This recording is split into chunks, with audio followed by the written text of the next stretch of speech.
Дараагийн мэдээг танилцуулъя. Оросын албаны улсын байгалийн хий нийлүүлэгч Газпром компани Хятад руу илүү их нийлүүлэлтээ нэмэгдүүлсэн гэсэн мэдээллийг өгч байна. За энэ хүү Хятад руу нийлүүлсэн байгалийн хий хэмжээ нь урд нь бол Европ руу нийлүүлж байсан байгалийн хийгээс давсан гэсэн ийм үзүүлэлтийг өгч байна. За энэ мэдээлэлтэй холбоотой компаниас мэдээлэл гаргасан 2025 онд Газпром анх удаа Европоос илүү хэмжээний байгалийн хийг Хятад нийлүүлсэн. Урьдчилсан мэдээлэлээр Газпром 2025 онд Хятад 38.8 тэрбум куб метр хий нийлүүлсэн гэдгийг мэдгдсэн. За ингэснээр тус компани нийтдээ Европын бус орнуудаас за үүн дотроо Туркийг оролцуулан Хятад илүү их байгалийн хийг экспортлсон гэж компани мэдгдсэн. За үүнийг бол Оросын албаны улсын ТАСС агентлыг иш татан Caspian Post нэртэй байгууллага хэвлэл мэдээллийн байгууллага мэдээлж байгаа. Оросын албаны улсын зүгээс байгалийн хийн зах зээлээ Аз руу чиглүүлэх бас нь яхаа аргагүй өрөндийн хориг арга хэмжээтэй холбоотой. За ялангуяа Сибирийн хүч байгалийн хийн төсөл нь бол үүнд гол түлхэц нөлөөллийг үзүүлсэн. За Сибирийн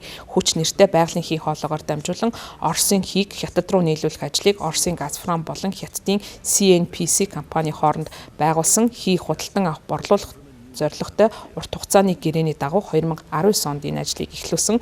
2024 онд уг хоолоогоор нийтдээ 31.1 тэрбум куб метр хий экспортлсон байна. За 2024 оны 12 дугаар сарын 1-ээс эхлэн Сибирийн хүч хоолоогоор дамжуулан өдөр тутам нийлүүлэх хэмжээг дээд хэмжээнд нь буюу 38 тэрбум куб метрт хүргэж ажиллаж байгаа юм байна. За 2025 оны хавар анх удаа хийн хангамжийг зогсоохгүйгээр байгалийн хийн хоолойд төлөвлөгдсөн ийм зуны засвар үйлчилгээг хийж чадсан юм байна. За тус компани мөн энэ хоолоогоор дамжуулан өдөр тутам нийлүүлж байгаа нийлүүлэлтийг нэмэгдүүлэх шинэ рекордыг бол тогтмол тайлагнаж ирсэн. За гэрээний хэмжээнээс давсан байдлаар бит нийлүүлэлтийг тогтмол хийх нь өдөр тутмын нийлүүлэлтийг тогтвортой байдал хангах гол үзүүлэлт болно гэж компани зүгээс харж байгаа.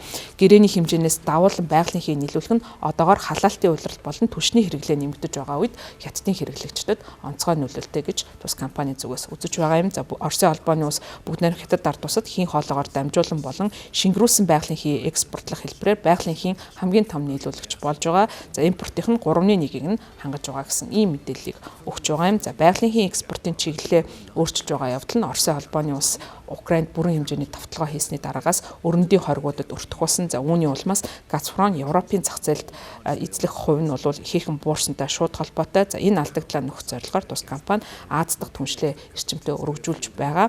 За гол төсөл нь бол Монгол улсаар дамжин өнгөрөх жилд 50 тэрбум куб метр байгалийн хий дамжуулах хүчин чадалтай Сибирийн хүч 2 хоолой барих төлөвлөгөө байгаа юм байна. За энэ төсөл нь Орос болон Хятадын эрчим хүчний харилцан хамаарлыг улам нэмэгдүүлэх ийм зорилготой гэж харж байгаа. За мөн Газпромын зүгээс Казахстан, Узбекистан, Кыргызстанд нийлүүлдэг байгалийн хий хэмжээгээ 22.2%-аар, Гүржид нийлүүлдэг байгалийн хий хэмжээгээ 40.4%-аар нэмэгдүүлсэн гэсэн ийм статистик мэдээллийг олон нийтэд хүргэсэн байна. За энэ хүү Азийн зах зээлд анхаарч байгаа явдал нь Оросын холбооноос болон бүгд найрамдах Хятад ард улсын хооронд стратегийн түншлээ бэхжүүлэх гол нөхцөл болж байгаа. За энэ хүүд түншлээ бэхжүүлэх замаар дэлхийн эрчим хүчний улс төрд шинэ эвслийг үүсгэх зорилготой байгаа нь харагдаж байгаа юм. За энэ нөхцөл байдал нь бол ганц нийлүүлэгчээс хэд хамааралтай эмзэг байдлыг ер нь улс орнуудад харуулж байгаа. За ялангуяа Европын жишээнээс судалж улс орнууд бол өөрийн эрчим хүчний хамаарлаа аль болох багасгах, за аль болох олон хэрэглэгчтэй байх шаардлагатай гэдгийг бол харуулж байгаа юм. За үүнийг бол бас Монголын жишээ харуулж байгаа. За Монгол улсын хувьд түлш эрчим хүчний хувьд Оросын албаны улсаас хамааралтай байдаг. За энэ хамаарлаасаа болоод гадаад бодлогын бие даасан шийдвэрүүд гаргахад ихээхэн хүндрэлтэй тулгарч байдаг. За гэтэл бол зарим улс орнуудын зүгээс бол өөрийн хамаарлаа бууруулах чиглэлд эрчимтэй ажиллаж байгаа. За ялангуяа Европын орнуудын зүгээс Украинд болсон дайн байлдааны үйл ажиллагаатай холбоотойгоор Оросын албаны улсын байгалийн хийг авахгүй байх юм шийдвэрийг гаргасан. За энэ шийдвэрийн хүрээнд бусад зах зээлээс өөрийн их усрыг татах ийм нөхцөл байдлыг